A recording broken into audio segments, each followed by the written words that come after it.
ਅਸਾਮ ਦੇ ਵਿੱਚ ਜਿਹੜੇ ਇੰਨੀ ਤੇਜ਼ੀ ਦੇ ਨਾਲ ਹੜ੍ਹ ਆਏ ਔਰ ਤਬਾਹੀ ਹੋਈ ਹੈ, ਹੋ ਰਹੀ ਹੈ, ਸਰਕਾਰ ਫੇਲ ਹੈ। ਪਰ ਇਸ ਦਾ ਇਲਜ਼ਾਮ ਉਹਨਾਂ ਨੇ ਮੁਸਲਮਾਨਾਂ 'ਤੇ ਲਾਉਂਦਿਆਂ ਕਿਹਾ ਕਿ ਇਹ ਜਿਹੜੇ ਨੇ ਇਹ ਫਲੱਡ ਜਿਹਾਦ ਕੀਤਾ ਜਾ ਰਿਹਾ।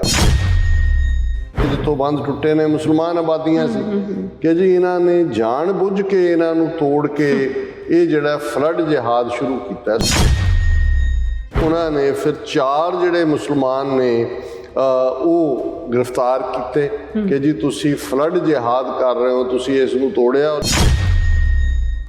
ਮੌਦੂਦੀ ਔਰ ਸੈयद ਕੁਤਬ ਸ਼ਹੀਦ ਮੌਲਾਨਾ ਸੈयद ਅਬੁਲ ਅਲਾ ਮੌਦੂਦੀ, ਇਹ ਉਹਨਾਂ ਦਾ ਪੂਰਾ ਨਾਂ ਹੈ, ਔਰ ਸੈयद ਕੁਤਬ ਸ਼ਹੀਦ, ਇਹ ਉਹਨਾਂ ਨੇ ਕਿਹਾ ਜੀ ਇਹਨਾਂ ਦੀਆਂ ਕਿਤਾਬਾਂ ਹਟਾਓ ਸਿਲੇਬਸ 'ਚੋਂ। ਉਹਨਾਂ ਨੇ ਕਿਹਾ ਜੀ ਜਿੰਨੇ ਸਿਲੇਬਸ ਨੇ ਅਲੀਗੜ੍ਹ ਮੁਸਲਿਮ ਯੂਨੀਵਰਸਿਟੀ ਦੇ ਜੋ ਸਟੂਡੈਂਟਸ ਨੂੰ ਪੜ੍ਹਾਏ ਜਾਂਦੇ ਨੇ, ਇਹ ਸਾਰਿਆਂ ਦਾ ਜਿਹੜਾ ਹੈ ਇਸ ਦੇ ਉੱਤੇ ਕਮੇਟੀ ਬਿਠਾਓ ਔਰ ਇਹਦੇ 'ਚ ਦੇਖਿਆ ਜਾਏ ਵੀ ਇਹਨਾਂ ਦੇ ਵਿੱਚ ਕਿਹੜੇ ਐਸੀ ਐਲੀਮੈਂਟ ਨੇ ਜਿਨ੍ਹਾਂ ਦੇ ਰਾਹੀਂ ਜਿਹੜਾ ਹੈ ਉਹ ਰੈਡੀਕਲਾਈਜ਼ ਹੋ ਰਹੇ ਨੇ ਮੁਸਲਮਾਨ। Centre warns of IS module targeting vital installations. Tamil Nadu DGP says suspicious accounts on social media platforms are being monitored. All states to step up vigil at vulnerable locations and conduct combing operations on possible hideouts of terror suspects.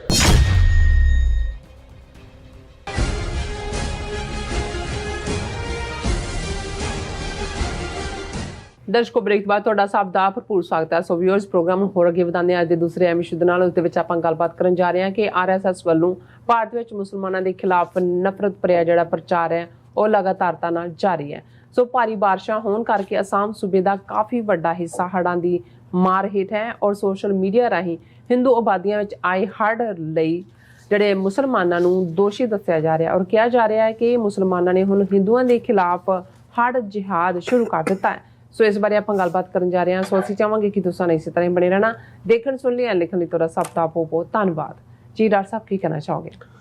ਦੇਖੋ, ਅਸੀਂ ਬਾਰ-ਬਾਰ ਜਦੋਂ 1930 ਦੇ ਨਾਜ਼ੀ regime ਨੂੰ, Hitler ਦੀ ਨਾਜ਼ੀ party ਨੂੰ, ਜਾਂ ਜਿਵੇਂ Italy ਦੇ ਫਾਸ਼ਿਸਟ ਮੁਸੋਲਿਨੀ ਦਾ ਜ਼ਿਕਰ ਕਰਦੇ ਹਾਂ, ਅਤੇ ਉਸ ਤੋਂ ਬਿਨਾਂ ਕੋਈ ਹੋਰ ਢੁਕਵਾਂ ਕੰਪੈਰੀਜ਼ਨ ਬਣਦਾ ਹੀ ਨਹੀਂ ਹੈ। ਜੋ ਕੁਛ ਭਾਰਤ ਦੀ ਹਿੰਦੂਤਵੀ ਹਕੂਮਤ ਅੱਜ ਕੱਲ੍ਹ ਘੱਟ ਗਿਣਤੀਆਂ ਨਾਲ, ਖਾਸ ਤੌਰ 'ਤੇ ਮੁਸਲਮਾਨਾਂ ਦੇ ਹਵਾਲੇ ਨਾਲ ਇਹ ਸੈਗਮੈਂਟ ਅਸੀਂ ਡਿਸਕਸ ਕਰ ਰਹੇ ਹਾਂ, ਕਿਉਂਕਿ ਇਸ ਵੇਲੇ ਮੌਨਸੂਨ ਐਤਕੀ ਥੋੜ੍ਹੀ ਟਾਈਮ ਤੋਂ ਪਹਿਲਾਂ ਆਈ। ਪੰਜਾਬ ਦੇ ਵਿੱਚ ਵੀ ਬਹੁਤ ਜ਼ਿਆਦਾ ਮੀਂਹ ਪਏ ਔਰ ਬਹੁਤ ਸਾਰੀ ਜਿਹੜੀ ਹੈ ਫਸਲ ਤਬਾਹ ਹੋਈ ਔਰ ਬਾਕੀ ਥਾਵਾਂ 'ਤੇ ਵੀ। ਲੇਕਿਨ ਕਿਉਂਕਿ ਅਸਾਮ ਦੇ ਵਿੱਚ ਜਿੱਥੇ ਬ੍ਰਹਮਪੁੱਤਰਾ ਔਰ ਦੂਸਰੀਆਂ ਉਹਨਾਂ ਦੇ ਕਈ ਦਰਿਆ ਜਿਹੜੇ ਨੇ, ਜਿਵੇਂ ਬਰਾਕ ਦਰਿਆ ਔਰ ਦੂਜੇ, ਉਹਦੇ 'ਚ ਅਕਸਰ ਫਲੱਡ ਆਉਂਦੇ ਨੇ। ਇਸ ਵਾਰ ਮੌਨਸੂਨ ਦੇ ਆਉਣ ਤੋਂ ਔਰ ਬਾਰਿਸ਼ਾਂ ਬਹੁਤ ਜ਼ਿਆਦਾ ਪਈਆਂ ਔਰ ਨਤੀਜੇ ਦੇ ਤੌਰ ਦੇ ਉੱਤੇ ਹਮੇਸ਼ਾ ਹੀ ਅਸੀਂ ਜਦੋਂ ਬਚਪਨ 'ਚ ਵੀ ਨਿਊਜ਼ ਦੇਖਦੇ ਸੀ ਜਾਂ ਦੂਜੇ, ਸਭ ਤੋਂ ਪਹਿਲਾਂ ਜਿਹੜੇ ਫਲੱਡ ਨੇ ਉਹ ਅਸਾਮ ਤੋਂ ਹੀ ਸ਼ੁਰੂ ਹੁੰਦੇ ਸੀ ਔਰ ਫਿਰ ਗੰਗਾ 'ਚ ਆ ਗਿਆ, ਜਮਨਾ 'ਚ ਆ ਗਿਆ। ਪੰਜਾਬ 'ਚ ਵੀ ਜਦੋਂ ਤੱਕ ਇਹ ਵੱਡੇ ਡੈਮ ਨਹੀਂ ਬਣੇ, ਸਤਲੁਜ, ਬਿਆਸ, ਰਾਵੀ ਦੇ ਉੱਤੇ, ਉਹਦੇ 'ਚ ਪਾਖੜਾ ਡੈਮ, ਥੀਂ ਡੈਮ ਔਰ ਪੌਂਗ ਡੈਮ, ਹੁਣ ਤਾਂ ਜਿਹੜੇ ਡੈਮਾਂ ਤੋਂ ਅੱਗੇ ਦਰਿਆ ਜਾਂਦੇ ਨੇ ਉਹ ਤਾਂ ਨਾਲਿਆਂ ਜਿੰਨਾ ਪਾਣੀ ਵੀ ਨਹੀਂ ਹੁੰਦਾ। ਪੰਜਾਬ 'ਚ ਵੀ ਭਾਰੀ ਫਲੱਡ ਹੁੰਦੇ ਸੀ ਔਰ ਹੁਣ ਵੀ ਇਸ ਵਾਰ ਮੀਂਹ ਇੰਨੇ ਕੁ ਪਏ ਕਿ ਈਵਨ ਰਾਵੀ ਦੇ ਕੰਢੇ ਗੁਰਦਾਸਪੁਰ ਜ਼ਿਲ੍ਹੇ ਦੇ ਡੇਰਾ ਬਾਬਾ ਨਾਨਕ ਨਾਲ ਲੱਗਦੇ ਬਹੁਤ ਸਾਰੇ ਇਲਾਕੇ ਜਿਹੜੇ ਨੇ ਉਹਨਾਂ ਨੇ ਖਾਲੀ ਕਰਵਾ ਲਏ, ਕਿਉਂਕਿ ਪਾਣੀ ਘਰਾਂ 'ਚ ਸ਼ੁਰੂ ਹੋ ਗਿਆ ਸੀ ਆਉਣਾ। ਜਿਹੜੇ ਥੋੜ੍ਹੇ ਉੱਚੀਆਂ ਥਾਵਾਂ ਸੀ ਉਹਨਾਂ ਦਾ ਬਚਾ ਰਿਹਾ, ਨੀਵੇਂ ਤਾਂ ਡੁੱਬੇ। ਸੋ ਅਸਾਮ ਦੇ ਵਿੱਚ ਤਬਾਹੀ ਹਮੇਸ਼ਾ ਰਹੀ ਹੈ, ਇਸ ਵਾਰ ਵੀ। ਔਰ ਅਸਾਮ 'ਚ 1950 ਤੋਂ ਇੱਕ ਜਿਹੜਾ ਉਹਨਾਂ ਨੇ ਦਰਿਆਵਾਂ ਦੇ ਕੰਢੇ ਜਿਹਦੇ ਲਈ ਲਫ਼ਜ਼ ਮੈਂ ਪਹਿਲੀ ਵਾਰ ਇਹ ਦੇਖਿਆ ਕਿ ਪੁਸ਼ਤੇ ਜਿਹੜਾ ਉਹ ਜ਼ਾਹਰ ਹੈ ਛੋਟੇ ਬੰਦ ਹੋਣਗੇ, ਛੋਟੇ ਜਿਹਨੂੰ ਬੰਨ ਮਾਰਨਾ ਕਹਿੰਦੇ ਨੇ, ਜਿਵੇਂ ਪੰਜਾਬ 'ਚ ਤੁਸੀਂ ਬੰਨ ਸੀ ਇਹਦੇ ਉੱਤੇ, ਰਾਵੀ ਦੇ ਉੱਤੇ, ਇਸ ਕਿਸਮ ਦੇ ਉਹਨਾਂ 6000 ਤੋਂ ਜ਼ਿਆਦਾ ਨੇ। ਔਰ ਕਿਉਂਕਿ ਅਸਾਮ ਦੇ ਵਿੱਚ ਮੁਸਲਮਾਨਾਂ ਦੀ ਆਬਾਦੀ ਲਗਭਗ 40% ਦੇ ਨੇੜੇ ਤੇੜੇ ਹੈ। ਹੁਣ ਤਾਂ ਪਤਾ ਨਹੀਂ ਕਿੰਨੀ ਘਟਾ ਦਿੱਤੀ ਹੈ, ਕਿਉਂਕਿ CA ਦੇ ਥੱਲੇ ਜਦੋਂ ਇਹਨਾਂ ਨੇ ਰਜਿਸਟ੍ਰੇਸ਼ਨ ਅਸਾਮ ਦੇ ਵਿੱਚ ਸੁਪਰੀਮ ਕੋਰਟ ਦੇ ਆਰਡਰ ਥੱਲੇ CA ਤੋਂ ਪਹਿਲਾਂ ਹੀ ਸ਼ੁਰੂ ਕਰ ਦਿੱਤੀ। ਉਹ ਲਗਭਗ 2 ਮਿਲੀਅਨ ਜਿਹੜੇ ਅਸਾਮ ਦੇ ਮੁਸਲਮਾਨਾਂ ਨੂੰ ਜਿਹੜੇ ਸਦੀਆਂ ਤੋਂ ਉੱਥੇ ਰਹਿ ਰਹੇ ਨੇ, ਐਟਲੀਸਟ ਦਹਾਕਿਆਂ ਤੋਂ 60 70 ਸਾਲ ਤੋਂ, ਉਹਨਾਂ ਨੇ ਕਿਹਾ ਕਿ ਜੀ ਤੁਸੀਂ ਤਾਂ ਬੰਗਲਾਦੇਸ਼ੀ ਹੋ, ਤੁਸੀਂ ਭਾਰਤੀ ਸ਼ਹਿਰੀ ਨਹੀਂ ਹੋ। ਔਰ ਹੁਣ ਜਿਵੇਂ ਅਮਿਤ ਸ਼ਾਹ ਨੇ ਐਲਾਨ ਕੀਤਾ ਕਿ CA to be implemented after COVID-19 booster vaccine program is completed, ਕਿ ਅਸੀਂ ਕਿਉਂਕਿ ਫਿਰ ਉਹਦੇ ਥੱਲੇ ਉਹਨਾਂ ਨੇ ਸਿਟੀਜ਼ਨਸ਼ਿਪ ਅਮੈਂਡਮੈਂਟ ਐਕਟ ਪਾਸ ਕੀਤਾ। ਔਰ ਉਹ ਜਿਹੜੇ 2 ਮਿਲੀਅਨ ਨੇ ਅਸਾਮ 'ਚ ਬੜੀਆਂ ਜੇਲ੍ਹਾਂ ਬਣਾਈਆਂ ਜਾ ਰਹੀਆਂ ਨੇ ਜਿਨ੍ਹਾਂ 'ਚ ਉਹਨਾਂ ਨੂੰ ਰੱਖਿਆ ਜਾਣਾ, ਜਿਨ੍ਹਾਂ ਨੂੰ ਇਹਨਾਂ ਨੇ ਜਿਹੜਾ ਉਹ ਗੈਰ ਇੰਡੀਅਨ ਕਿਹਾ, ਔਰ CA ਦੇ ਥੱਲੇ ਉਸ ਨੂੰ ਇੰਪਲੀਮੈਂਟ ਕਰਨਗੇ। ਔਰ ਇਸ ਸਭ ਦੇ ਚੱਲਦਿਆਂ ਜਿਵੇਂ ਉਹਨਾਂ ਨੇ BJP ਨੇ ਅਸਾਮ ਦੇ ਵਿੱਚ ਤੋੜ ਭੰਨ ਕਰਕੇ ਕਬੀਲਿਆਂ ਦੀ ਇੱਕ ਦੂਜੇ ਤੋਂ, BJP ਦੇ ਕੋਲ ਹੀ ਪਾਵਰ ਹੈ, ਉੱਥੇ ਅਥਾਰਟੀ ਹੈ, ਔਰ ਕਰਪਟ ਵੀ ਪੂਰੀ ਹੈ ਸਰਕਾਰ। ਔਰ ਫਲੱਡਸ ਦੇ ਵਿੱਚ ਜਦੋਂ ਹੁਣ ਆਏ ਉਹਨੂੰ ਰੋਕਣ 'ਚ ਨਾਕਾਮ ਹੈ, ਲੋਕਾਂ ਤੱਕ ਤਾਂ ਉਹ ਰਾਹਤ ਨਹੀਂ ਪਹੁੰਚੀ। ਔਰ ਇਹਨਾਂ ਨੇ ਇਹ ਮਿੱਥਿਆ ਹੋਇਆ, ਜਿਵੇਂ ਅਸੀਂ ਕਿਹਾ ਵੀ ਨਾਜ਼ੀਆਂ ਨੇ ਹਰ ਗੱਲ ਦੇ ਲਈ ਯਹੂਦੀਆਂ ਨੂੰ, ਜਿਪਸੀਆਂ ਨੂੰ ਜਰਮਨ ਦੇ ਵਿੱਚ ਦੋਸ਼ੀ ਬਣਾਇਆ ਸੀ। ਜੇ ਆਰਥਿਕਤਾ ਮਾੜੀ ਹੈ ਇਹ ਉਹਨਾਂ ਨੇ ਲਿਆਂਦੀ, ਜੇ ਕੋਈ ਹੋਰ ਹੋਈ ਹੈ ਕਮਜ਼ੋਰੀ ਹੈ ਇਹਨਾਂ ਕਰਕੇ ਹੀ ਹੈ। ਸੋ ਮੁਸਲਮਾਨਾਂ ਦੇ ਉੱਤੇ ਬਲੇਮ ਗੇਮ ਅਪੀਜ਼ਮੈਂਟ ਦਾ ਤੋਂ ਸ਼ੁਰੂ ਕੀਤੀ ਇਹਨਾਂ ਨੇ, BJP ਨੇ, RSS ਨੇ, ਤੁਸ਼ਟੀਕਰਨ, ਕਿ ਕਾਂਗਰਸ ਜਿਹੜੀ ਹੈ ਨਹਿਰੂ ਤੋਂ ਲੈ ਕੇ ਹੁਣ ਤੱਕ ਮੁਸਲਮਾਨਾਂ ਦਾ ਤੁਸ਼ਟੀਕਰਨ ਕਰਦੀ ਹੈ, ਇਹਨਾਂ ਨੂੰ ਪੈਂਪਰਿੰਗ ਕਰਦੀ ਹੈ, ਇਹਨਾਂ ਨੂੰ ਖਾਮਖਾ ਜਿਹੜਾ ਅਪੀਜ਼ਮੈਂਟ ਕਰਦੀ। ਤੇ ਜਦੋਂ ਇਹਨਾਂ ਦੇ ਹੱਥ 'ਚ 2014 'ਚ ਸਿੱਧੀ ਪਾਵਰ ਆਈ, ਫਿਰ ਜਿਹੜੇ ਇਹਨਾਂ ਨੇ ਮੁਸਲਮਾਨਾਂ ਦੇ ਨਾਂ ਜੋੜ ਕੇ ਜਿਹਾਦ, ਕਿਉਂਕਿ ਜਿਹਾਦ ਲਫ਼ਜ਼ ਜ਼ਾਹਰ ਹੈ ਸੱਚ ਲਈ ਖਲੋਣ ਦੀ ਗੱਲ ਹੁੰਦੀ ਹੈ, ਔਰ ਇਹ ਲਫ਼ਜ਼ 1979 'ਚ ਇਸਤੇਮਾਲ 'ਚ ਆਇਆ ਜਦੋਂ ਕਿ ਸੋਵੀਅਤ ਯੂਨੀਅਨ ਨੇ ਅਫਗਾਨਿਸਤਾਨ ਨੂੰ ਆਕੂਪਾਈ ਕੀਤਾ। ਔਰ ਇਹਨਾਂ ਨੂੰ ਲੱਗਾ ਕਿ ਵੀ ਜੇ ਹੁਣ ਮੁਸਲਮਾਨਾਂ ਨੂੰ ਬਦਨਾਮ ਕਰਨਾ ਹੈ, ਟਾਰਗੇਟ ਕਰਨਾ ਹੈ, ਤੇ ਹਰ ਚੀਜ਼ ਜਿਹੜੀ ਹੈ ਉਹ ਇੱਕ ਪਲੈਨਡ ਢੰਗ ਨਾਲ ਹੋ ਰਹੀ ਹੈ। ਜੇ ਵਿਆਹਾਂ ਦਾ ਗੱਲ ਉਹਨਾਂ ਨੇ ਕਿਹਾ ਜੀ ਲਵ ਜਿਹਾਦ, ਕਿ ਇਹ ਜਿਹੜੇ ਨੇ ਲਵ ਜਿਹਾਦ ਕਰ ਰਹੇ ਨੇ, ਇਹ ਇਹਨਾਂ ਦੀ ਜੰਗ ਦਾ ਹਿੱਸਾ ਹੈ ਕਿ ਭਾਈ ਗੈਰ ਮੁਸਲਮਾਨ ਕੁੜੀਆਂ ਨੂੰ ਫਸਾਓ, ਉਹਨਾਂ ਨੂੰ ਜਿਹੜਾ ਹੈ ਉਹ ਮੁਸਲਮਾਨ ਬਣਾਓ, ਔਰ ਇਹ ਲਵ ਜਿਹਾਦ ਹੈ। ਫਿਰ ਇੱਥੇ ਹੀ ਨਹੀਂ, ਬਾਕੀ ਤਾਂ ਇਹਨਾਂ ਨੇ ਗਊ ਮਾਸ ਤੇ ਦੂਜੇ ਤੀਜੇ ਨੂੰ ਲੈ ਕੇ ਉਹਨਾਂ ਨੂੰ ਟਾਰਗੇਟ ਕੀਤਾ ਹੀ ਕੀਤਾ ਹੈ। ਜਦੋਂ ਕਰੋਨਾ ਦੀ ਸ਼ੁਰੂਆਤ ਹੁੰਦੀ ਹੈ ਔਰ ਉਸ ਪੀਰੀਅਡ 'ਚ ਇੱਕ ਤਬਲੀਗੀ ਜਮਾਤ ਦਾ ਦਿੱਲੀ ਦੇ ਵਿੱਚ ਵੱਡਾ ਸਮਾਗਮ ਹੋ ਰਿਹਾ ਸੀ, ਜਿਹਦੇ 'ਚ 16-17 ਇਸਲਾਮਿਕ ਮੁਲਕਾਂ ਦੇ ਨੁਮਾਇੰਦੇ ਜਿਹੜੇ ਉਹ ਆਏ ਹੋਏ ਸੀ।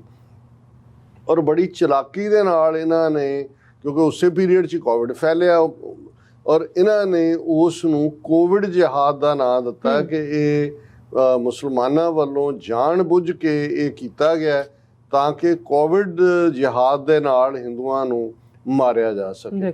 ਹੁਣ ਇਹ ਤਾਂ ਚੱਲ ਹੀ ਰਿਹਾ ਸੀ। ਔਰ ਅੱਜ ਜਦੋਂ ਮੈਂ ਖਬਰ BBC ਦੀ ਦੇਖੀ ਕਿ ਵੀ ਅਸਾਮ ਦੇ ਵਿੱਚ ਜਿਹੜੇ ਇੰਨੀ ਤੇਜ਼ੀ ਦੇ ਨਾਲ ਹੜ੍ਹ ਆਏ ਔਰ ਤਬਾਹੀ ਹੋਈ ਹੈ, ਹੋ ਰਹੀ ਹੈ, ਸਰਕਾਰ ਫੇਲ ਹੈ, ਪਰ ਇਸ ਦਾ ਇਲਜ਼ਾਮ ਉਹਨਾਂ ਨੇ ਮੁਸਲਮਾਨਾਂ ਤੇ ਲਾਉਂਦਿਆਂ ਕਿਹਾ ਕਿ ਇਹ ਜਿਹੜੇ ਨੇ ਇਹ ਫਲੱਡ ਜਿਹਾਦ ਕੀਤਾ ਜਾ ਰਿਹਾ। ਹੁਣ ਉਸ ਦਾ ਆਰਗੂਮੈਂਟ ਉਹਨਾਂ ਨੇ ਕੀ ਦਿੱਤਾ ਕਿ 6000 ਦੇ ਕਰੀਬ ਜਿਹੜੇ ਉਹ ਬੰਦ ਉਹਨਾਂ ਨੇ ਬੰਨੇ ਨੇ, ਛੋਟੇ ਦਰਿਆਵਾਂ, ਉਹਨਾਂ ਚੋਂ ਇੱਕ ਬਰਾਕ ਨਦੀ ਤੇ ਨੇ ਜਿਹਦੇ 'ਚ ਹੁਣ ਫਲੱਡ ਹੈ। ਔਰ ਬਰਾਕ ਨਦੀ ਦੇ ਕੰਢੇ ਦੇ ਉੱਤੇ ਇੱਕ ਸਿਲਚਰ ਸ਼ਹਿਰ ਹੈ ਜਿਹੜਾ ਹਿੰਦੂ ਮੈਜੋਰਿਟੀ ਸ਼ਹਿਰ ਹੈ। ਔਰ ਹੋਇਆ ਇਹ ਵੀ ਉਸ ਪਾਸੇ ਦੇ ਬੰਦ ਪਹਿਲਾਂ ਹੀ ਕਮਜ਼ੋਰ ਸੀ, ਔਰ ਜਿਹੜਾ ਫਲੱਡ ਵਾਟਰ ਹੈ ਉਹ ਉਸ ਦੇ ਵਿੱਚ ਸਿਲਚਰ ਸ਼ਹਿਰ ਦੇ ਵਿੱਚ ਆਇਆ। ਔਰ ਇੱਕਦਮ ਸੋਸ਼ਲ ਮੀਡੀਆ ਦੇ ਉੱਤੇ ਪੋਸਟ ਜਿਹੜੇ ਇਹਨਾਂ ਨੇ ਟ੍ਰੇਨਡ ਆਪਣੇ ਰੱਖੇ ਹੋਏ ਨੇ ਪਾਈ ਕਿ ਮੁਸਲਮਾਨਾਂ ਨੇ ਜਾਣ ਬੁੱਝ ਕੇ, ਕਿਉਂਕਿ ਉਸੇ ਹੀ ਦਰਿਆ ਦੇ ਦੂਸਰੇ ਪਾਸੇ ਜਿੱਥੋਂ ਬੰਦ ਟੁੱਟੇ ਨੇ ਮੁਸਲਮਾਨ ਆਬਾਦੀਆਂ ਸੀ, ਕਿ ਜੀ ਇਹਨਾਂ ਨੇ ਜਾਣ ਬੁੱਝ ਕੇ ਇਹਨਾਂ ਨੂੰ ਤੋੜ ਕੇ ਇਹ ਜਿਹੜਾ ਫਲੱਡ ਜਿਹਾਦ ਸ਼ੁਰੂ ਕੀਤਾ। ਸੋ ਗੱਲ ਕੱਲੀ ਇਹ ਸੋਸ਼ਲ ਮੀਡੀਆ ਤੱਕ ਨਹੀਂ ਰਹੀ, ਹੋਇਆ ਇਹ। ਔਰ ਇਸ ਦੇ ਉੱਤੇ ਜਿਹੜਾ ਉਹ ਪੂਰੀ ਸਟੋਰੀ ਹੈ BBC ਦੀ ਕਿ ਕਿਵੇਂ ਉਹਨਾਂ ਨੇ ਫਿਰ 4 ਜਿਹੜੇ ਮੁਸਲਮਾਨ ਨੇ ਉਹ ਗ੍ਰਿਫਤਾਰ ਕੀਤੇ ਕਿ ਜੀ ਤੁਸੀਂ ਫਲੱਡ ਜਿਹਾਦ ਕਰ ਰਹੇ ਹੋ, ਤੁਸੀਂ ਇਸ ਨੂੰ ਤੋੜਿਆ। ਔਰ ਜਿਹੜਾ ਉਹਨਾਂ ਚੋਂ ਇੱਕ ਹੈ ਉਹ BBC ਨੂੰ ਇੰਟਰਵਿਊ 'ਚ ਕਹਿ ਰਿਹਾ ਵੀ ਮੇਰੇ ਘਰ 3 ਜੁਲਾਈ ਦੀ ਨਾਜ਼ਰ ਹੁਸੈਨ ਕਿ ਸਵੇਰੇ ਪੁਲਿਸ ਦੀ ਦਸਤਖਤ ਦਿੱਤੀ ਤੇ ਮੈਂ ਹੈਰਾਨ ਰਹਿ ਗਿਆ ਕਿ ਵੀ ਮੈਂ ਤਾਂ ਇਹ, ਔਰ ਉਹਨੇ ਕਿਹਾ ਜੀ ਮੈਂ 16 ਸਾਲ ਸਰਕਾਰ ਲਈ ਕੰਮ ਕੀਤਾ, ਉਹਦੇ ਲਈ ਪੁਸ਼ਤਾ ਲਫ਼ਜ਼ ਕਹਿੰਦੇ ਨੇ ਬੰਦ ਲਈ, ਕਿ ਮੈਂ ਸੈਂਕੜਿਆਂ ਪੁਸ਼ਤੇ ਬਣਾਏ ਨੇ, ਮੈਂ ਇਹਨਾਂ ਨੂੰ ਕਿਉਂ ਨੁਕਸਾਨ ਪਹੁੰਚਾਵਾਂਗਾ, ਪਰ ਮੈਨੂੰ ਉਹਨਾਂ ਨੇ ਕਿਹਾ ਵੀ ਤੁਸੀਂ ਨਾਲ ਚੱਲੋ। ਔਰ ਮੈਂ 20 ਦਿਨ ਪੁਲਿਸ ਅਰੈਸਟ ਦੇ ਵਿੱਚ ਗੁਜ਼ਾਰੇ ਨੇ ਔਰ ਸੋਸ਼ਲ ਮੀਡੀਆ ਦੇ ਉੱਤੇ ਲਗਾਤਾਰਤਾ ਨਾਲ ਇਹ ਫਲੱਡ ਜਿਹਾਦ ਦਾ ਜਿਹੜਾ ਪਾਰਟ ਉਹ ਚੱਲਦਾ ਰਿਹਾ। ਔਰ ਉਹਦੇ ਬਾਅਦ ਉਹਨਾਂ ਨੇ ਕਿਹਾ ਵੀ 3 ਹੋਰ ਜਿਹੜੇ ਉਹਨਾਂ ਦੇ ਨਾਲ ਕੰਮ ਕਰਨ ਵਾਲੇ ਮੁਸਲਮਾਨ ਮੁਲਾਜ਼ਮ ਸੀ ਉਹਨਾਂ ਨੂੰ ਵੀ ਫੜਿਆ ਗਿਆ ਔਰ ਹੋਰ 3 ਮੁਸਲਮਾਨਾਂ ਦੀ ਗ੍ਰਿਫਤਾਰੀ ਤੋਂ ਬਾਅਦ ਫਲੱਡ ਜਿਹਾਦ ਦੇ ਨਾਂ ਥੱਲੇ ਸੋਸ਼ਲ ਮੀਡੀਆ ਤੇ ਹਜ਼ਾਰਾਂ ਪੋਸਟਾਂ ਸ਼ੇਅਰ ਕੀਤੀਆਂ ਗਈਆਂ। ਇਹ ਸਾਰੀਆਂ ਜਿਹੜੀਆਂ ਨੇ ਉਹ ਐਨੋਨਿਮਸ ਅਕਾਊਂਟਸ ਤੋਂ ਨਹੀਂ ਸੀ, ਈਵਨ ਵੈਰੀਫਾਈਡ ਅਕਾਊਂਟਸ ਤੋਂ ਸੀ। ਔਰ ਇਸ ਤੇ ਈਵਨ ਟੀਵੀ ਦੇ ਉੱਤੇ ਵੀ ਫਿਰ ਇਸ ਖਬਰ ਨੂੰ ਬ੍ਰੌਡਕਾਸਟ ਕੀਤਾ ਗਿਆ ਔਰ BBC ਨੇ ਆਪਣੇ ਤੌਰ ਤੇ ਜਿਹੜੀ ਹੈ ਇਹ ਫਲੱਡ ਜਿਹਾਦ ਦੀ ਸੱਚਾਈ ਕੀ ਹੈ ਉਹਨੂੰ ਉਹਨਾਂ ਨੇ ਕਰਕੇ ਕਿਹਾ ਕਿ ਭਾਈ ਇਹ 1950 ਤੋਂ ਹੀ ਅਸਾਮ 'ਚ ਇਹਨਾਂ ਹੜ੍ਹਾਂ ਨੂੰ ਰੋਕਣ ਦੇ ਲਈ ਕਈ ਪੁਸ਼ਤੇ ਬਣਾਏ ਜਾਂਦੇ ਨੇ। 4000 ਕਿਲੋਮੀਟਰ ਤੋਂ ਜ਼ਿਆਦਾ ਏਰੀਏ 'ਚ ਪੁਸ਼ਤੇ ਬਣੇ ਹੋਏ ਨੇ। ਉਹਨਾਂ 'ਚ ਕੁਝ ਕਮਜ਼ੋਰ ਨੇ ਜਿਨ੍ਹਾਂ ਦੇ ਟੁੱਟਣ ਦੀ ਸੰਭਾਵਨਾ ਹੈ ਔਰ ਬਰਾਕ ਨਦੀ ਦੇ ਕੰਢੇ ਇੱਕ ਪੁਸ਼ਤਾ ਟੁੱਟਦਾ ਔਰ ਇਹ ਜਿਹੜੀ ਨਦੀ ਹੈ ਇਹ ਈਸਟ ਬੰਗਲਾਦੇਸ਼ ਔਰ ਈਸਟ ਜਿਹੜਾ ਅਸਾਮ ਵੱਲੋਂ ਆਉਂਦੀ ਹੈ। ਇੱਥੇ ਮੁਸਲਮਾਨਾਂ ਦੀ ਜ਼ਿਆਦਾ ਆਬਾਦੀ ਹੈ ਔਰ ਸਿਲਚਰ 'ਚ ਕਿਉਂਕਿ ਫਲੱਡ ਆਉਂਦੇ ਨੇ ਔਰ ਇਹ ਹਿੰਦੂ ਮੈਜੋਰਿਟੀ ਸ਼ਹਿਰ ਹੈ ਔਰ ਇਹ ਇੱਕ ਬੰਦ ਦਾ ਟੁੱਟਣਾ ਇੱਕ ਕਾਰਨ ਸੀ। ਲੇਕਿਨ ਇਸ ਨੂੰ ਉਹਨਾਂ ਨੇ ਮੁਸਲਮਾਨਾਂ ਦੇ ਗਲ ਮੜ ਕੇ ਇਸ ਨੂੰ ਜਿਹੜਾ ਫਲੱਡ ਜਿਹਾਦ ਦਾ ਨਾਂ ਦਿੱਤਾ। ਸੋ ਇਕੱਲਾ ਇੱਕ ਪਲੇਟਫਾਰਮ ਤੋਂ ਨਹੀਂ ਹੈ ਕਿ ਉਹ ਬਦਨਾਮ ਕਰ ਰਹੇ ਨੇ। ਹੁਣ ਅਲੀਗੜ੍ਹ ਮੁਸਲਿਮ ਯੂਨੀਵਰਸਿਟੀ ਦੇ ਵਿੱਚ ਇਹਨਾਂ ਦੇ BJP ਦੇ ਹਿੰਦੂ ਤਵੀਆਂ ਨੇ ਰੌਲਾ ਪਵਾਇਆ ਕਿ ਜੀ ਦੇਖੋ ਉਹਨਾਂ ਦੇ ਤਾਂ ਫਲਾਂ ਸਬਜੈਕਟ ਦੇ ਵਿੱਚ ਮੌਲਾਨਾ ਮੌਦੂਦੀ ਜਿਹੜੇ ਜਮਾਤੀ ਇਸਲਾਮੀ ਅੱਜ ਜਮਾਤ ਹੈ, ਇਸ ਤੋਂ ਪਹਿਲਾਂ ਕੋਈ ਹੋਰ ਨਾਂ ਸੀ pre-47 ਪੀਰੀਅਡ 'ਚ। ਹੁਣ ਮੌਲਾਨਾ ਮੌਦੂਦੀ ਉਹ ਹੈ ਜਿਹੜਾ ਪਾਕਿਸਤਾਨ ਬਣਾਉਣ ਦੇ ਹੀ ਖਿਲਾਫ ਸੀ। ਉਹ ਤਾਂ ਕਾਇਦੇ ਆਜ਼ਮ ਮੁਹੰਮਦ ਅਲੀ ਜਿਨ੍ਹਾਂ ਦੀ ਖਿਲਾਫਤ ਕਰਦਾ ਸੀ, ਉਹਨਾਂ ਦਾ ਤਾਂ ਆਪਣਾ ਕਾਨਸੈਪਟ ਹੈ ਇਸਲਾਮ ਦਾ, ਉਹ ਜਿਓਗ੍ਰਾਫੀਕਲ ਬਾਉਂਡਰੀਜ਼ ਨਹੀਂ ਸੀ ਚਾਹੁੰਦੇ। ਲੇਕਿਨ ਜਦੋਂ 47 ਬਣਿਆ ਜ਼ਾਹਰ ਹੈ ਉਹ ਪਾਕਿਸਤਾਨ ਗਏ ਔਰ ਅੱਜ ਜਿਹੜੀ ਜਮਾਤੇ ਇਸਲਾਮੀ ਹੈ ਉਹ ਉਹਨਾਂ ਦੇ ਨਾਲ ਹੀ ਜੁੜਦੀ ਹੈ।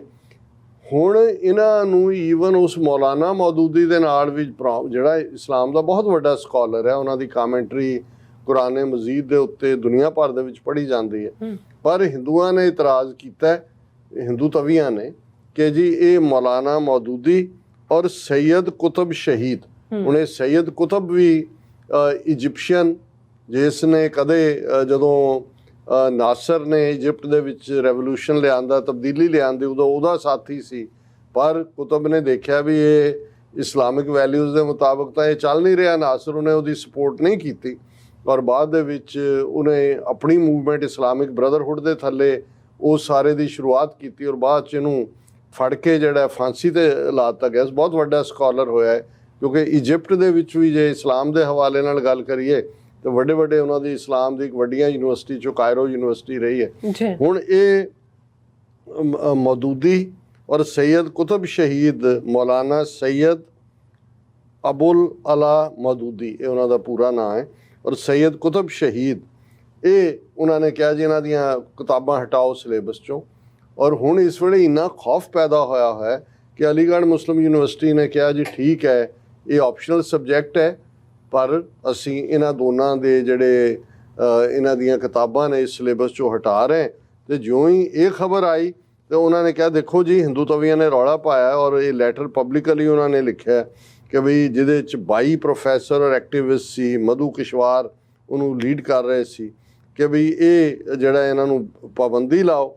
ਤੇ ਜਦੋਂ ਹੁਣ ਪਾਬੰਦੀ ਲਾਤੀ ਆ ਉਹਨਾਂ ਨੇ ਕਿਹਾ ਅਸੀਂ ਤਾਂ ਪਹਿਲਾਂ ਉਹਨਾਂ ਨੇ ਕਿਹਾ ਜੀ ਜਿੰਨੇ ਸਿਲੇਬਸ ਨੇ ਅਲੀਗੜ੍ਹ ਮੁਸਲਿਮ ਯੂਨੀਵਰਸਿਟੀ ਦੇ ਜੋ ਸਟੂਡੈਂਟਸ ਨੂੰ ਪੜ੍ਹਾਏ ਜਾਂਦੇ ਨੇ ਇਹ ਸਾਰਿਆਂ ਦਾ ਜਿਹੜਾ ਹੈ ਇਸ ਦੇ ਉੱਤੇ ਕਮੇਟੀ ਬਿਠਾਓ ਔਰ ਇਹਦੇ 'ਚ ਦੇਖਿਆ ਜਾਏ ਵੀ ਇਹਨਾਂ ਦੇ ਵਿੱਚ ਕਿਹੜੇ ਐਸੀ ਐਲੀਮੈਂਟ ਨੇ ਜਿਨ੍ਹਾਂ ਦੇ ਰਾਹੀਂ ਜਿਹੜਾ ਹੈ ਉਹ ਰੈਡੀਕਲਾਈਜ਼ ਹੋ ਰਹੇ ਨੇ ਮੁਸਲਮਾਨ ਨੌਜਵਾਨ, ਤਾਂ ਕਿ ਉਹਨਾਂ ਨੂੰ ਮਤਲਬ ਇਹ ਹੈ ਕਿ ਇਹਨਾਂ ਨੇ ਹੌਲੀ ਹੌਲੀ ਉਹੀ ਹਨੂੰਮਾਨ ਚਾਲੀਸਾ ਪੜ੍ਹਾਉਣਾ ਹੈ ਮੁਸਲਮਾਨਾਂ ਦੀਆਂ, ਸਿੱਖਾਂ ਦੀਆਂ, ਈਸਾਈਆਂ ਦੀਆਂ ਯੂਨੀਵਰਸਿਟੀ 'ਚ ਵੀ, ਉਸ ਦੇ ਲਈ ਉਹ ਮਾਹੌਲ ਤਿਆਰ ਕਰ ਰਹੇ ਨੇ। ਔਰ ਮੈਂ ਇੱਕ ਖਬਰ ਜਿਹੜੀ ਹੁਣ 15 ਅਗਸਤ ਦੇ ਹਵਾਲੇ ਨਾਲ ਮੈਂ ਦੇਖ ਰਿਹਾ ਸੀ, ਮੈਂ ਕਿਹਾ ਵੀ ਹੁਣ ਆਉਣ ਵਾਲੇ ਦਿਨਾਂ 'ਚ ਖਬਰਾਂ ਪਲਾਂਟ ਹੋਣਗੀਆਂ ਕਿ 2 ਸਿੱਖ ਦਹਿਸ਼ਤਗਰਦ ਕਰਨਾਲ 'ਚੋਂ ਫੜ ਲਏ ਜਾਂ ਦਿੱਲੀ ਦੇ ਨੇੜਿਓਂ ਉਹਨਾਂ ਨੇ 15 ਅਗਸਤ ਨੂੰ ਗੜਬੜ ਕਰਨੀ ਸੀ ਜਾਂ ਕੋਈ ਕਸ਼ਮੀਰੀਆਂ ਨੂੰ ਫੜਨਗੇ ਕਿ ਜੀ ਉਹ ਆ ਰਹੇ ਸੀ ਦਿੱਲੀ 'ਚ, ਉਹਨਾਂ ਨੇ ਲਾਲ ਕਿਲ੍ਹਾ ਉਡਾ ਦੇਣਾ ਸੀ ਜਾਂ ਦੂਜਾ। ਪਰ ਮੇਰੀ ਹੈਰਾਨੀ ਦੀ ਹੱਦ ਨਹੀਂ ਰਹੀ ਕਿ ਤਮਿਲਨਾਡੂ ਵਰਗਾ ਸੂਬਾ ਜਿੱਥੇ ਹਕੂਮਤ ਵੀ DMK ਦੀ ਹੈ, ਜਿਹੜਾ ਸਟਾਲਨ ਹੈ ਉੱਥੇ ਚੀਫ ਮਿਨਿਸਟਰ ਹੈ, ਔਰ ਇਹ ਖਬਰ ਤਮਿਲਨਾਡੂ ਦੇ ਹਵਾਲੇ ਨਾਲ ਲੱਗੀ ਹੈ, centre warns of IS module targeting vital installations. Tamil DGP says suspicious accounts on social media platforms are being monitored। ਹੁਣ ਕਿਉਂਕਿ ਸੈਂਟਰ ਨੇ NSA ਔਰ ਦੂਜਾ, ਕਿਉਂਕਿ BJP ਔਰ RSS ਹੁਣ ਉਹਨਾਂ ਪਾਸਿਆਂ ਦੇ ਉੱਤੇ ਵੀ ਆਪਣਾ ਜਿਹੜਾ ਉਹ ਕੰਟਰੋਲ ਕਰਨਾ ਚਾਹੁੰਦੀ ਹੈ ਜਿੱਥੇ ਉਹਨਾਂ ਦੀ ਹੁਣ ਤੱਕ ਪੇਸ਼ ਨਹੀਂ ਗਈ।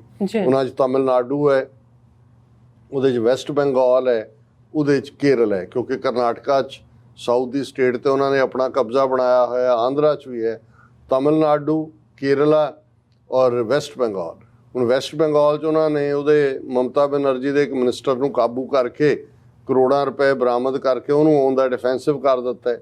ਉਹ ਖਰੀਦਣ ਦੀ ਲਾਈਨ ਚੱਲ ਰਹੀ ਹੋਏਗੀ। ਮੈਨੂੰ ਕੋਈ ਹੈਰਾਨੀ ਨਹੀਂ ਹੋਏਗੀ ਕਿ ਮਮਤਾ ਬੈਨਰਜੀ ਦੇ ਖਿਲਾਫ ਵੀ ਉਸ ਤਰ੍ਹਾਂ ਦਾ ਕੂ ਵਿਦਨ ਪਾਰਟੀ ਕਰਵਾਇਆ ਜਾਏਗਾ RSS ਵੱਲੋਂ, ਜਿਵੇਂ ਉਧਵ ਠਾਕਰੇ ਦੇ ਖਿਲਾਫ, ਸ਼ਿਵ ਸੈਨਾ ਦੇ ਖਿਲਾਫ ਕਰਵਾ ਕੇ ਉਹਨੂੰ ਮਹਾਰਾਸ਼ਟਰ 'ਚ ਬਿਲਕੁਲ ਜਿਹੜਾ ਹੈ ਉਹ ਜ਼ੀਰੋ ਤੇ ਲੈ ਆਂਦਾ। ਲੇਕਿਨ ਤਮਿਲਨਾਡੂ 'ਚ ਜਿੱਥੇ ਕਿ ਕਲਚਰਲੀ ਉਹ ਹਿੰਦੂ ਤਵੀ ਸੋਚ ਦੇ ਮੁਖਾਲਫ ਨੇ, ਇਸ ਕਿਸਮ ਦਾ ਉਹਨਾਂ ਦਾ DGP ਬਰੀਫ, ਕਿਉਂਕਿ ਵਾਰਨਿੰਗ ਇਹ ਦਿੱਲੀ ਤੋਂ ਭੇਜਦੇ ਨੇ, ਤੇ ਜੇ ਸਟੇਟ ਸਰਕਾਰਾਂ ਨਾ ਕਰਨ ਦੇ ਏਜੰਟ ਇਹਨਾਂ ਨੇ ਆਪਣੇ ਰੱਖੇ ਹੋਏ ਨੇ, ਕੋਈ ਨਾ ਕੋਈ ਕਾਰਾ ਕਰਵਾ ਦੇਣਗੇ, ਫਿਰ ਕਹਿਣਗੇ ਜੀ ਕਿ ਦੇਖੋ ਇਹਨਾਂ ਨੇ ਜਿਹੜਾ ਸਾਡੀ ਵਾਰਨਿੰਗ ਦੀ ਪਰਵਾਹ ਨਹੀਂ ਕੀਤੀ। ਔਰ ਹੁਣ ਯੂਨੀਅਨ ਗਵਰਨਮੈਂਟ ਨੇ, the union government has alerted all states to step up vigil at vulnerable locations and conduct combing operations on possible hideouts of terror suspects। ਕਿ ਜੀ ਇਹ ਸਾਰਿਆਂ ਦੇ ਉੱਤੇ ਛਾਪੇ ਮਾਰੋ ਜਿਹੜੇ ਕਿ ਦਹਿਸ਼ਤਗਰਦੀ ਕਰ ਸਕਦੇ ਨੇ। ਉਹਨਾਂ ਨੇ ਇਹ ਕਿਹਾ ਦਾ alert follows specific inputs that IS handlers abroad had developed applications to recruit and train youths to execute a terror plot targeting vital installations, religious leaders, places of high footfall, etc. Already warning ਕਿ ਜੀ ਉਹ sensitive targets ਤੇ ਹਮਲੇ ਕਰ ਸਕਦੇ ਨੇ, ਧਾਰਮਿਕ gatherings ਤੇ ਕਰ ਸਕਦੇ ਨੇ, ਕੋਈ ਵੀ ਹਾਈ ਪੋਲੀਟੀਕਲ ਅਸੈਸੀਨੇਸ਼ਨ ਕਰ ਸਕਦੇ ਨੇ। ਔਰ ਉਹਨਾਂ ਨੇ ਕਿਹਾ ਜੀ central and state intelligence agencies are conducting joint raids, already raid ਹੋ ਰਹੇ ਨੇ at dozens of locations in different states and detaining youth who are in touch with IS operatives on social media। ਹੁਣ ਜਿਹਦੇ ਮਰਜ਼ੀ ਇਹਨਾਂ ਦੇ ਕੋਲ ਜਿਸ ਕਿਸਮ ਦਾ ਪੈਗਾਸਸ ਵਰਗਾ ਸਪਾਈਂਗ ਸਿਸਟਮ ਹੈ, ਮਾਲਵੇ ਹੈ, ਉਹ ਤੁਸੀਂ ਉਹਦੇ 'ਚ ਪਾ ਦਿਓ, ਉਸੇ ਘਰ 'ਚ ਜਾ ਕੇ ਰੇਡ ਕਰੋ ਕਿ ਜੀ ਤੁਹਾਡੇ ਕੰਪਿਊਟਰ ਦੇ ਵਿੱਚ ਤਾਂ ਦੱਸ ਰਿਹਾ ਵੀ ਤੁਸੀਂ IS ਦੇ ਨਾਲ ਰਾਬਤਾ ਕਰ ਰਹੇ ਹੋ ਔਰ ਤੁਸੀਂ ਜਿਹਾਦੀ ਆਈਡੀਓਲੋਜੀ ਨੂੰ ਪਰਨਾਏ ਹੋਏ ਹੋ। ਔਰ ਇਹ ਸਾਰੀ ਬਰੀਫਿੰਗ ਤਮਿਲਨਾਡੂ ਦਾ ਡਾਇਰੈਕਟਰ ਜਨਰਲ ਪੁਲਿਸ C. ਸਿਲੇਂਦਰਾ ਬਾਬੂ ਕਹਿ ਰਿਹਾ ਕਿ ਵੀ ਸਟੇਟ ਇੰਟੈਲੀਜੈਂਸ ਏਜੰਸੀ ਵਰ keeping A close watch on suspicious accounts in social media platforms. ਔਰ ਤਮਿਲਨਾਡੂ 'ਚ ਉਹਨਾਂ ਨੇ ਆਲਰੇਡੀ ਅਰੈਸਟ ਵੀ ਕਰ ਲਈ ਹੈ। ਮੀਰ ਹਿਦਾਇਤ ਅਲੀ 21 ਸਾਲਾਂ ਦਾ ਅੰਬਰ ਤ੍ਰਿਪੁਰ ਡਿਸਟ੍ਰਿਕਟ ਤੋਂ ਅਰੈਸਟ ਕੀਤਾ। ਉਹਨਾਂ ਨੇ ਕਿਹਾ ਜੀ ਉਹਨੂੰ IS ਨੇ ਰਿਕਰੂਟ ਕਰ ਲਿਆ ਸੀ ਔਰ ਉਹਦੇ ਤੇ UAPA ਲਾ ਦਿੱਤਾ ਗਿਆ। ਇਸੇ ਤਰ੍ਹਾਂ ਕੁਝ ਹੋਰ ਨਾਮ ਵੀ ਨੇ। ਸੋ ਮੈਨੂੰ ਇਹ ਲੱਗਦਾ ਹੈ ਕਿ ਬਈ ਹੁਣ ਇਹ ਜਿਹੜਾ ਹਿੰਦੂ ਤਵੀ ਦਹਿਸ਼ਤਗਰਦੀ ਹੈ, ਇਹ ਸਿਰਫ ਨਾਰਥ ਤੱਕ ਮਹਿਦੂਦ ਜਾਂ ਸਾਊਥ ਦੀ ਕਰਨਾਟਕਾ ਤੱਕ ਨਹੀਂ ਹੈ, ਤਮਿਲਨਾਡੂ 'ਚ ਵੀ ਔਰ ਅਸਾਮ ਦੇ ਵਿੱਚ ਉਸ ਨੂੰ ਜਿਹੜਾ ਉਹ ਫਲੱਡ ਜਿਹਾਦ ਦੇ ਨਾਲ ਜੋੜ ਕੇ, ਇਹਦਾ ਮਤਲਬ ਇਹ ਹੈ ਕਿ ਸਾਰੇ ਦਾ ਸਾਰਾ ਮੁਲਕ ਆਉਣ ਵਾਲੇ ਪੀਰੀਅਡ 'ਚ ਇਹਨਾਂ ਨੇ ਮੁਸਲਮਾਨਾਂ, ਈਸਾਈਆਂ, ਸਿੱਖਾਂ ਨਾਲ ਉਹੀ ਕੁਛ ਕਰਨਾ ਜੋ ਸਪੈਨਿਸ਼ ਇਨਕੁਇਜ਼ੀਸ਼ਨ ਦੇ ਵੇਲੇ 1492 ਦੇ ਵਿੱਚ ਕੀਤਾ ਗਿਆ ਸੀ। ਜੀ ਡਾਕਟਰ ਸਾਹਿਬ, ਤੁਹਾਡਾ ਬਹੁਤ ਬਹੁਤ ਸ਼ੁਕਰੀਆ। ਇਸ ਵਕਤ ਲੈਣੇ ਬ੍ਰੇਕ। ਵਿਊਅਰਸ ਤੁਸੀਂ ਇਸੇ ਤਰ੍ਹਾਂ ਬਣੇ ਰਹਿਣਾ, ਮਿਲਦੇ ਹਾਂ ਆਫਟਰ ਦਿਸ ਸ਼ਾਰਟ ਬ੍ਰੇਕ।